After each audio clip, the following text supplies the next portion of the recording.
ഈ ചെയർ ഇതും വലിയൊരു സ്റ്റോറി ഹോൾഡ് ചെയ്യുന്നു. ഇവിടെ എല്ലാത്തിനും ഓരോരോ കഥകളുണ്ട്. ഇത് കുറച്ച് നല്ല വയസ്സുള്ള ആൾ തന്നെയാണ്. 107 വയസ്സായി. 107 വയസ്സായി. 1917 ഇതിൽ എന്തുകൊണ്ട് അത്ര കൃത്യമായിട്ട് ഞാൻ പറയുന്നു പറഞ്ഞാൽ, ഇത് റിപ്പയർ ചെയ്യാൻ എടുത്തപ്പോൾ എനിക്ക് നല്ല ഓർമ്മയുണ്ട്. കുറച്ച് വർഷങ്ങൾക്ക് മുമ്പ് റിപ്പയർ എടുത്തപ്പോൾ ഒരു ബ്രാസ് പീസ് ഉണ്ടായിരുന്നു. Made in Estonia. എസ്റ്റോണിയ എന്ന് പറയുന്ന പഴയ സോവിയറ്റ് യൂണിയനിൽ, പിന്നീട് ഇപ്പോൾ എല്ലാം പിളർന്ന് വേറെ വേറെ കൺട്രീസ് ആയില്ല. എസ്റ്റോണിയയിൽ ഉണ്ടാക്കിയതാണെന്ന് പറഞ്ഞിട്ട് ഇത് തൊട്ട് 1917 ഡേറ്റും ഉണ്ടായിരുന്നു. ബ്രിട്ടീഷ് ടൈമിൽ ചെന്നൈ സൈഡിൽ നിന്ന് തന്നെ വാങ്ങിച്ചതാണ്. അപ്പൊ ഇതിലിരിക്കാൻ പറ്റും? ഡെഫിനറ്റ്ലി നന്നായിട്ട് ഇരിക്കാൻ പറ്റും. ഞാൻ 100 വർഷമുള്ള പഴക്കമുള്ള ചെയറിലാണ് ഇരിക്കാൻ പോകുന്നത്. എന്റെ ദൈവമേ, ഒരു പ്രശ്നവുമില്ല. എനിക്ക് നല്ല ഇപ്പത്തെ ആൾക്കാരെ ഒരു കുഴപ്പമില്ല. ഇപ്പത്തെ ആൾക്കാരെക്കാട്ടും സ്ട്രോങ് ആണ് ആള്. സൂപ്പർ. നിങ്ങൾ ആർക്കെങ്കിലും 100 വർഷം ചെയറിൽ നിങ്ങൾ ഇരുന്നിട്ടുണ്ടോ? ആരും ഇരുന്നുണ്ടാവില്ല. ഈ ചെയർ എനിക്ക് കറക്റ്റാണ്. പിന്നെ ഇത് ആക്ച്വലി ബെഡാണ്. ഇതിനെ ഞങ്ങൾ ദിവാൻ പോലെ ആക്കിയതാണ്. ഇവിടെ ഒരു സിറ്റിംഗ് ഏരിയ പോലെ. ഇതൊരു 120 ഇയേഴ്സ് പഴക്കമുള്ള ചെയർ. അതേപോലെ തന്നെ ഇതും ആന്റിക്കാണ്.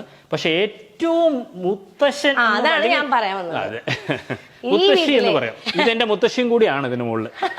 ഇതാണ് വിമല ഹെബ്ബാർ. ഇത് വിമല ഹെബ്ബാർ ആണ്. എനിക്ക് തോന്നുന്നു മുത്തശ്ശി കറക്റ്റ് സ്ഥലത്തായിരിക്കുന്നത്. മുത്തശ്ശിക്കും ഏറ്റവും ഇഷ്ടമുള്ള ഒരു ഫർണിച്ചർ ആണ് ഈ വീട്ടിലെ മുത്തശ്ശിയാണ് ഈ ഫർണിച്ചറും. എന്റെ ഫിലിംസും സീരിയൽസും ഏറ്റവും എൻജോയ് ചെയ്ത് കാണുന്ന, എന്നെ എൻകറേജ് ചെയ്ത ഒരാളും കൂടിയായിരുന്നു. അതെ, വിമല എന്നാണ് അവരുടെ പേര്. എനിക്ക് ഓർമ്മയുണ്ട്, മുത്തശ്ശിയുടെ അവസാനത്തെ ന്യൂ ഇയറിനും വീൽ ചെയറിന് നടക്കാൻ പറ്റുമായിരുന്നു. പക്ഷെ ഇത്തിരി ബുദ്ധിമുട്ടിയിട്ടായിരുന്നു. വീൽ ചെയറിന് എണിച്ചു വന്ന് ഡാൻസ് ചെയ്തിട്ടാണ് പിന്നെ തിരിച്ചു പോയി ഇവിടെ ഇരുന്നത്. അത് എൻ്റെ അങ്കിളുടെ മോളുടെ കല്യാണ ഫംഗ്ഷന്റെ നൈറ്റ് ആയിരുന്നു. സംഗീതം നടക്കുമ്പോൾ മുത്തശ്ശിയും കൂടി ഡാൻസ് ചെയ്തിരുന്നു. ഇത് ആക്ച്വലി മുത്തശ്ശൻ ചെന്നൈയിൽ നിന്ന് വരുമ്പോൾ സെക്കൻഡ് ഹാൻഡ് ആയിട്ട് കൊണ്ടുവന്നതാണ് 1939.